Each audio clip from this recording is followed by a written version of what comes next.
السلام علیکم ورحمۃ اللہ وبرکاتہ۔ آج کی تاریخ 14 صفر المظفر 12 ستمبر۔ میں آپ کا میزبان محمد جہانگیر سجاد نگری۔ آپ دیکھ رہے ہیں اس وقت آل انڈیا پاورفل نیوز۔ محترم ناظرین، جامعہ عقل کنواں کے ناظم حضرت مولانا غلام صاحب وستانوی کے صاحبزادے مفکر قوم و ملت حضرت مولانا حذیفہ صاحب وستانوی دامت برکاتہ العالیہ موجودہ حکومت جو مدارس کا سروے کر رہی ہے، کچھ سوالات کیے ہیں جن کا جاننا ہر مسلمان اور اہل مدارس کے لیے ضروری ہے، تاکہ وہی سوالات آپ بروقت گودی میڈیا کے اینکر اور موجودہ حکومت کے ذمہ داروں سے کر سکیں۔ سوالات یہ ہے کہ صرف مدارس ہی کے سروے کیوں؟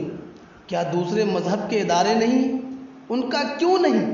کیا دستور میں ہر مذہب والوں کو اپنے مذہب کی تعلیم کا بنیادی حق نہیں دیا گیا؟ جب دیا گیا ہے تو اس طرح اہل مدارس کو ہراساں کیوں کیا جا رہا ہے؟ اس سروے کے پیچھے مقصد کیا ہے؟ کیوں سرکاری اسکولوں کا سروے کر کے ان کا انتظام درست کرنے کی فکر نہیں؟ کیوں مسلمانوں ہی کے مذہبی مقامات کو مختلف بہانوں سے ٹارگٹ بنایا جا رہا ہے؟ کیوں مسلمانوں نے اس ملک کی آزادی میں کلیدی رول ادا نہیں کیا؟ کیا یہاں پر موجود مسلمانوں نے اسی لیے تقسیم کے وقت یہاں رہنے کا فیصلہ کیا تھا کہ ان کو اسی طرح ستایا جائے؟ ملک کی ترقی میں مسلمانوں کا اہم رول نہیں ہے؟ میزائل کس نے بنایا؟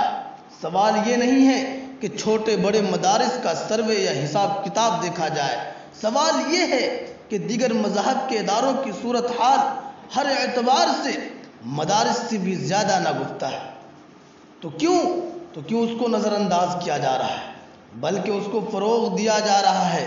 آخر یہ ظلم اور ناانصافی کب تک جاری رہے گی؟